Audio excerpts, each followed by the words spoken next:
Ni bai.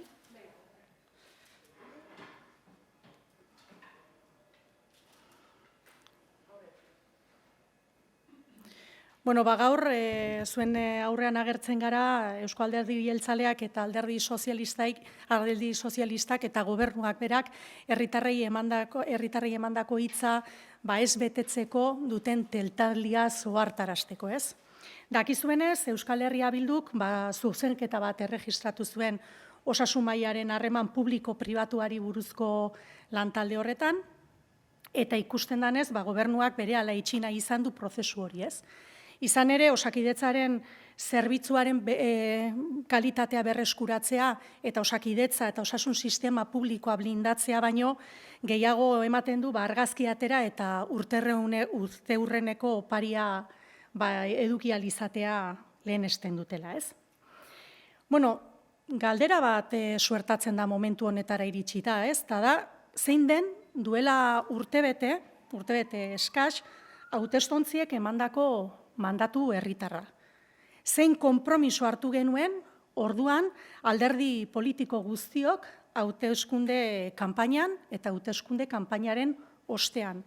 Eta zein izan zen Pradales lehendakariaren promesa legealdi honen hasieran. Bueno, ikusten deguna da urtebete geroago, egiaztatu dezakeguna dela, mandatu herritar horri bizkarra emateko tentazioa dagoela.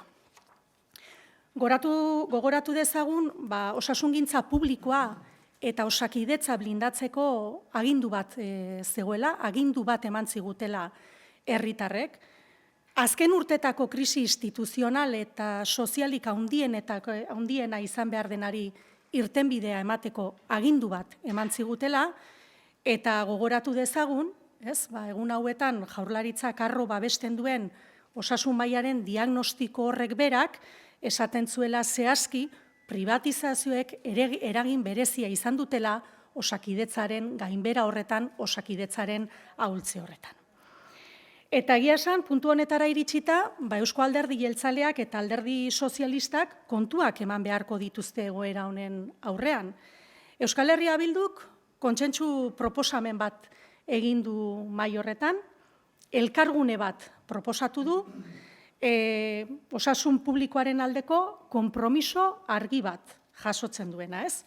Guk planteatu dugu emendakin bat, argi erakusten duena eta planteatzen duena zehazki zer ari den externalizatzen jakitea behar dugula, enpresa pribatuekin egindako kontrakoak banan berrikustea planteatzen duena, externalizazio berriak zorrotz kontrolatzea planteatzen duena, eta berehala eta oso ondo justifikatu behar izatea planteatzen duena, privatizatutako eremu guzti hori berreskuratzea planteatzen duena, eta finean publikoa indartzea planteatzen duena. Eta galdera da, Euskal Herria Bilduk planteatzen duen honetatik, zerekin ez dago ados gobernua, zerekin ez daude ados Eusko Alderdi Jeltzalea eta Alderdi Sozialistak. Zergatik ez dute EAJak eta Alderdi Sozialistak honi buruz ganoraz eztabaidatu nahi? Zehazki zerrekin, proposatzen dugun honekin, zerrekin ez daude ados. Ez dakigu. Puntu honetara iritsita, gaur-gaurkoz, ez dakigu. Ikusi ditugu kontaskizun eta algurio nahiko ahulak eta era berean kezkagarriak gaiari buruz. Ikusi dugu baita ere, hirugarren sektorea erabili dela Confebaski Osakidetzaren etorkizunari buruzko erabakiak hartzen usten ari zaiola estaltzeko, eta orain arte guk dakigula behintzat, Confebask ez da ONG bat, eta ez da irabazi asmorik gabeko erakunde bat. Eta gogoratu nahiko nuke, publiko-pribatuko lantalde horretan, egun hauetan aipatu diren hirugarren sektoreko eragile horiek ez dutela parte hartu.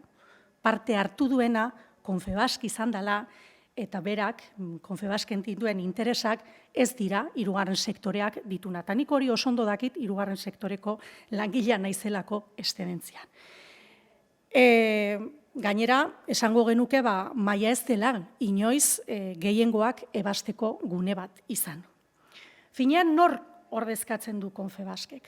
Nork eman dio botoa Confebaskek? Ze guri 340.000 lagunetik gora personek baino gehiago eman ziguten botoa. EAJ eta Alderdi Sozialistari ere beste herritar mordo batek eman zioten bozka. Sindikatuei langileek eman diote bozka. Baina Confebaski nork eman dio bozka hori? Ze ordezkatzen du Confebaskek? Irabazi asmoa bakarrik ordezkatzen du. Eta horrei, osasunaren ibilbidea edo etorkizuna baldintzatzen ustea, gure iritziz larria da. Larria da, nolabait ez, irabazi asmoa ordezkatzen duen eragile bati, osasunarekin negozioa egitea bilatzen duen batei, horrelako eragiteko gaitasun ematea. Eta Euskal Herria Bildu, mandatu herritarrari leial, ez da horretara makurtuko. Bihar, gu mai horretara joango gera, prozesu osoan zehar egin dugun bezala, eta dokumentu bakoitzari buruzko gure jarrera hartuko dugu, eta eztabaidarako aukerak baliatuko ditugu. Izugarrizko lana egin du Euskal Herria Bilduk prozesu guztia honetan zehar, jende pila batek egin du lana prozesu honetan, izugarrizko ekarpen kualitatiboa egin dugu, milaka hortu sartu ditu gure lantaldeak honetan, esango nuke jende pila izugarri bat inplikatu dela prozesu honetan, eta inplikazio hori eta konpromiso hori ez dagoela espraian, eta guk gaur balioan jarri nahi dugu berriro. Eta orain, puntu honetara iritsita, garaia da, Eusko Jaurlaritzak osasun sistema publikoarekiko konpromesua hartu eta herritarren mandatua edo agindua betetzeko asmoa duen edo ez, jakiteko. Bueno, pues como os decía, hoy comparecemos aquí para alertar del riesgo de incumplimiento o del incumplimiento de la palabra dada a la ciudadanía por parte del Partido Nacionalista Vasco y del Partido Socialista, ¿no? Como sabéis, Euskal Herria Bildu registró una enmienda sobre la relación público-privada en la Mesa de Salud y parece que es un proceso que el Gobierno ha apresurado a cerrar cuanto antes, quizá porque busca más una foto y un regalo de aniversario que volver a recuperar la calidad del servicio de Osakidetza y blindar el sistema público de salud. ¿Cuál es el mandato popular que recibimos hace un año? ¿A qué nos comprometimos todas y todos? ¿A qué nos comprometimos todos los partidos políticos en la campaña electoral y después de la campaña electoral? ¿Cuál fue la promesa del Lehendakari en el inicio de esta legislatura? Bueno, pues un año más tarde constatamos que parece que se quiere dar la espalda a ese mandato popular, que fue un mandato claro y meridiano, un mandato por blindar la sanidad pública y Osakidetza, y blindarla ahora y para el futuro, ¿no? Y queremos recordar que la de Osakidetza, supuso la mayor crisis institucional y social de los últimos años, ¿no? Y recordamos también, y queremos recordar, que en ese diagnóstico del que hoy el Gobierno presume de haber llegado a ese consenso, pues en ese diagnóstico de la Mesa de Salud ya se apunta que las privatizaciones son las causantes del debilitamiento de Osakidetza. Y llegados a este punto, consideramos que el Partido Nacionalista Vasco y el Partido Socialista tienen que rendir cuentas ante esta situación. Euskal Herria Bildu ha realizado una propuesta de consenso, un punto de encuentro, y es un compromiso claro en favor de la sanidad pública, del sistema público de salud. Hemos presentado una enmienda en la que planteamos saber qué es exactamente lo que en este momento se está externalizando, revisar cada uno de los contratos con empresas privadas, controlar de forma rigurosa y establecer las condiciones de justificación de las nuevas externalizaciones, recuperar el espacio perdido por las privatizaciones y recuperar, en definitivo, reforzar lo público, garantizar la autosuficiencia del sistema público de salud. ¿Cuál es la parte de todo esto que plantea Euskal Herria Bildu con la que no se está de acuerdo por parte del Gobierno? ¿Por qué no quieren Partido Nacionalista Vasco y Partido Socialista discutir en condiciones sobre esto? ¿En qué de esto que se plantea no se está de acuerdo? Porque no lo sabemos. A fecha de hoy, no lo sabemos. Hemos escuchado relatos y argumentos bastante vagos, al mismo tiempo que preocupantes. Se ha utilizado al tercer sector para tapar que se está dejando a Confebask tomar las decisiones sobre el futuro de Osakidetza. Y hasta el momento que nosotras sepamos, pues Confebask no es ni una ONG ni una entidad sin ánimo de lucro. ¿A quién representa Confebask? ¿Quién le ha votado a Confebask? Porque a Euskal Herria Bildu le han votado más de 340.000 personas. Han votado otras muchas personas al Partido Nacionalista Vasco y al Partido Socialista. A los sindicatos les han votado las personas trabajadoras.